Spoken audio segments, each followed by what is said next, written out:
Hello, मैं doctor Satyendra Kumar Singh, assistant professor political science, DAV PG college, Siwan. आप सबका मैं हार्दिक स्वागत करता हूं।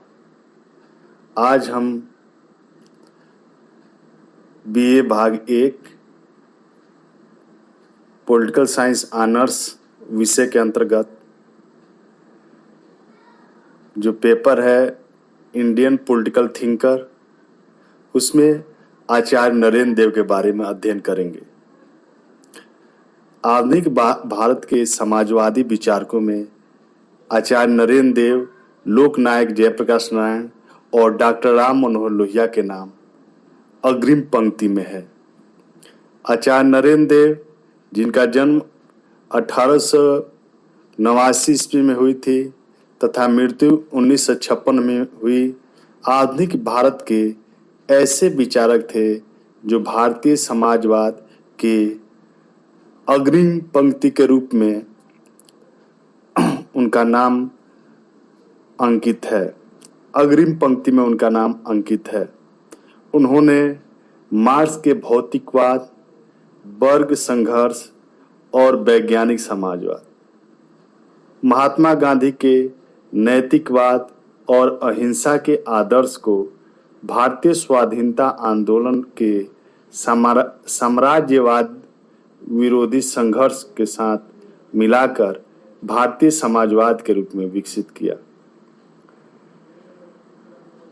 उनका जो समाजवादी विचार थी उस पे उसका एक नैतिक आधार था, इसलिए हम जो उनका समाजवाद का नैतिक आधार है उसके बारे में अध्ययन करेंगे।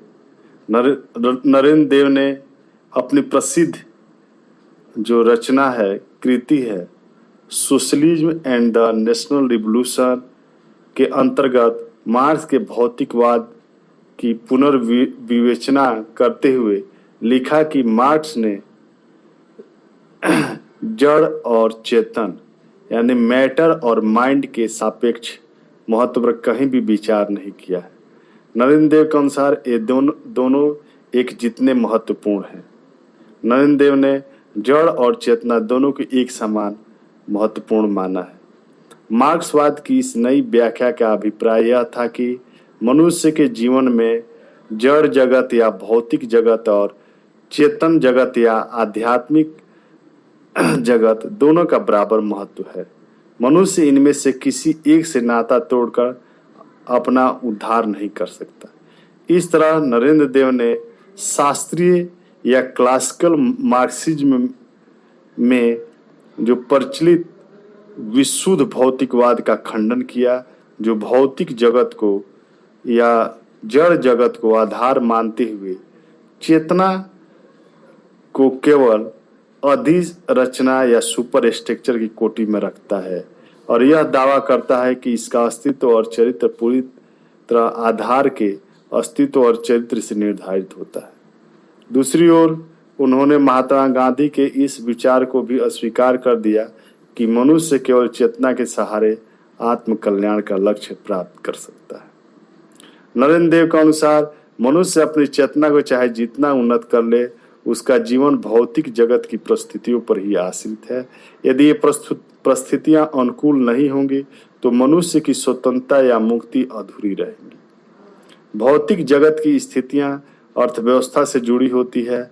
मनुष्य की चेतना अर्थव्यवस्था को प्रभावित कर सकती है, परंतु अर्थव्यवस्था भी उसकी चेतना को प्रभावित करती है।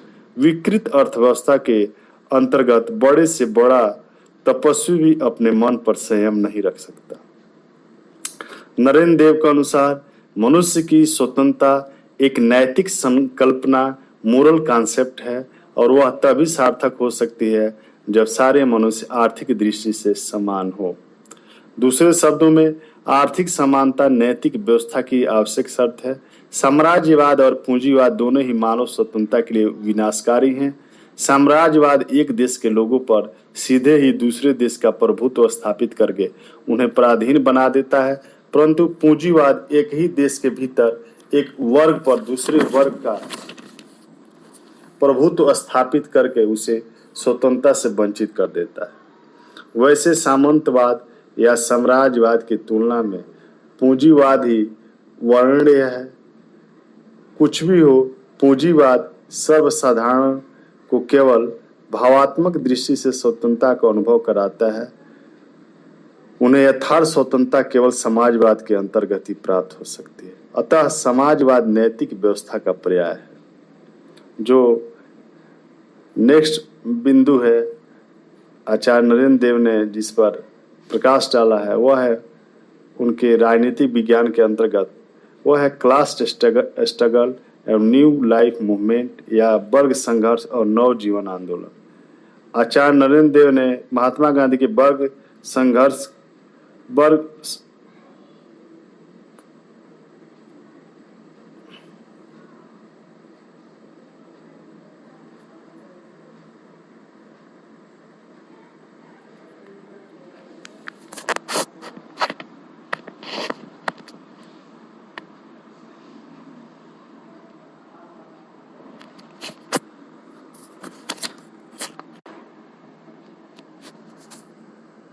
आचार्य नरेंद्र देव ने मार्क्स के वर्ग संघर्ष के सिद्धांत का समर्थन तो किया, परंतु उन्होंने भारतीय परिस्थितियों के संदर्भ में क्रांतिकारी वर्ग के चरित्र की नई व्याख्या प्रस्तुत की। मार्क्सवादी चिंतन का अनुसरण करते हुए उन्होंने यह तर्क दिया कि सारा मानव इतिहास परस्पर विरोधी वर्गों के निरंतर संघर्ष की कहानी है। जो वर्ग अपने समय की सामाजिक स्थिति में परिवर्तन लाना चाहता है वह वर्ग संघर्ष में विजय प्राप्त करके भौतिक परिस्थितियों पर अपना नियंत्रण स्थापित कर लेता है। शर्त यह है कि वह संख्या की दृष्टि से विरोधी वर्ग की तुलना में सुदृढ़ हो। नई सामाजिक स्थिति विशाल जन समुदाय के नैतिक बोध के अनुरूप होती है, अतः वह सामाजिक नैतिकता का मानदंड बन जाते हैं। इस तरह नरेंद्र देव ने नैतिकता के जनवादी आधार या मास बेसिस ऑफ मोरलिटी की पुष्टि की है। आचार्य ने लिखा है कि आचार्य का मत है कि समकालीन समाज में जो कामगार वर्ग या वर्किंग क्लास है और उसके सहायक जो किसान और बुद्धिजीवी वर्ग का बहुमत है, अतः उनका नैतिक बोध सामाजिक नैतिकता का उपयुक्त प्रतिनिधित्व करता है। भारत के सर्वसाधारण किसी एक सार श्रेणी में नहीं आते, वे केवल औद्योगिक कामगारों की श्रेणी में नहीं आते जैसा कि मार्क्सवाद की अवधारणा है। इनमें औद्योगिक मजदूरों, बागान मजदूरों, किसानों और खेतिहर मजदूरों के अलावा बुद्धिजीवी वर्ग भी सम्मिलित हैं। यदि इन्हें अपने पृथक पृथक हितों के अनुसार अलग अलग संगठन बनाने दे तो उनकी शक्ति बिखर जाएगी और उन्हें विशेष सफलता नहीं मिलेगी। ये सब वर्ग समाज साम्राज्यवाद और पूंजीवाद के आतंक से पीड़ित है, अतः इन्हें एकजुट करके समाजवादी आंदोलन को सुदृढ़ करना जरूरी है।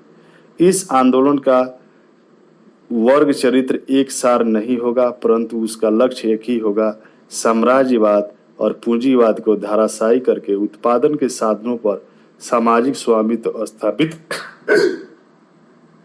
समस्त वंचित वर्गों की इस मिले जुले आंदोलन को ही आचार्य ने नवजीवन आंदोलन की संज्ञा दी है या न्यू लाइफ मूवमेंट की संज्ञा दी है। नवजीवन आंदोलन के अंतर्गत कामगार, किसान और बुद्धिजीवी वर्गों को कंधे से कंधे मिलाकर और हाथों में हाथ डालकर आगे बढ़ना होगा और साम्राज्यवादी एवं पूंजीवादी शक्तियों से लोहा लेना होगा। कामगार औद्योगिक तथा अर्ध औद्योगिक प्रतिष्ठानों में आम हड़ताल के माध्यम से अपना आंदोलन चलाएंगे, जैसा कि प्रसिद्ध समाजवादी विचारक जॉर्ज सोरेल ने शिक्षा दी थी।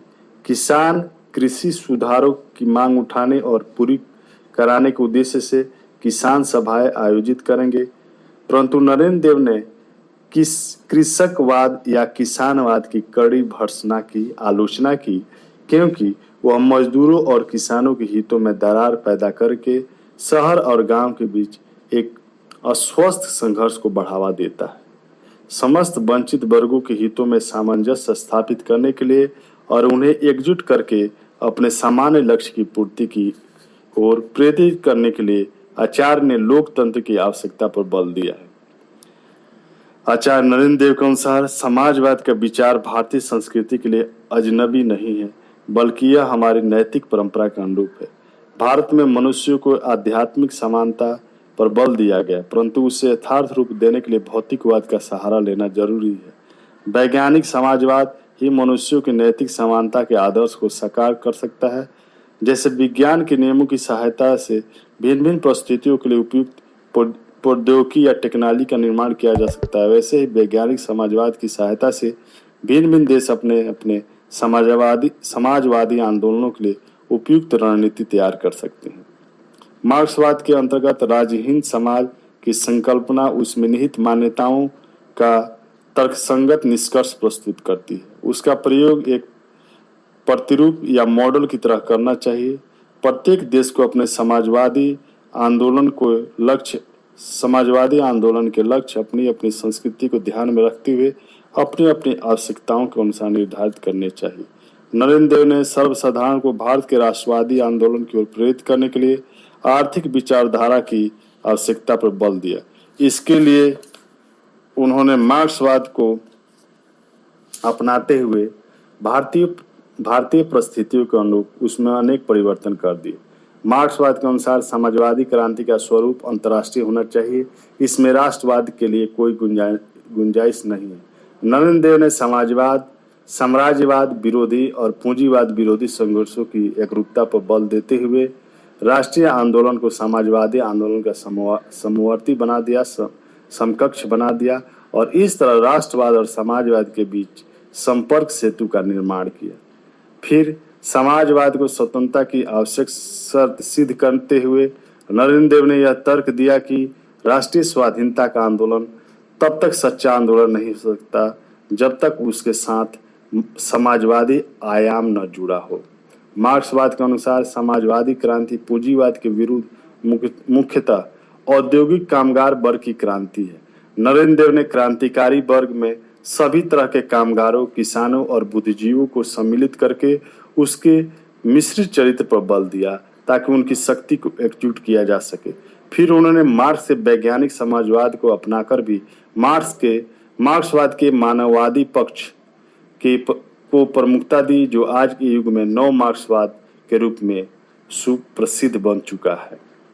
संक्षेप में आचार्य नरेंद्र देव ने भारतीय समाजवाद को एक विलक्षण विचारधारा के रूप में नई पहचान दी, जो परवर्ती समाजवादियों के लिए प्रेरणा का स्रोत बनी। धन्यवाद।